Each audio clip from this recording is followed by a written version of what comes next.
L'événement est célébré par les Sud-Africains depuis 1977. Lancée le 16 juin 1976, la révolte de Soweto est l'une des commémorations les plus importantes en Afrique du Sud. Au départ, ce mouvement n'était qu'une simple protestation contre une décision administrative menée par des écoliers noirs. Ces derniers manifestaient contre l'apprentissage imposé dans leur école de l'Afrikaans, la langue symbolique de l'oppresseur pour les populations noires. Mais ce qui devait au départ être une marche pacifique tourna au drame lorsque la police tira sur les manifestants. Ce fut alors un tournant décisif dans la lutte contre l'apartheid. Ce jour-là, on était partis d'ici, de Naledi High School, notre école, et nous marchions en direction d'Orlando. La police est venue, m'a brutalisé, déchiré ma veste et tiré sur mon voisin. Il était juste à côté de moi. C'est encore très frais dans ma mémoire. Aujourd'hui, nous ne célébrons pas les actes qui ont été commis, mais plutôt ceux qui sont sacrifiés pour ce pays.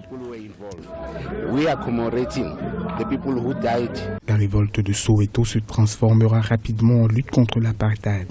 Le mouvement va s'étendre sur la durée et attirer la conscience universelle sur les crimes contre l'humanité commis par le régime en place.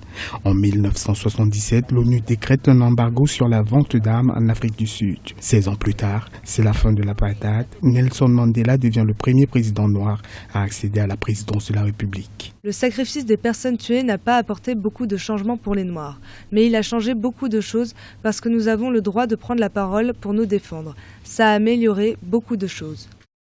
Malgré la fin officielle de la ségrégation raciale en Afrique du Sud en 1994, le pays connaît encore quelques tensions raciales. En 2015, l'équipe nationale de rugby ne comptait que 8 Noirs ou métis sur les 31 joueurs sélectionnés.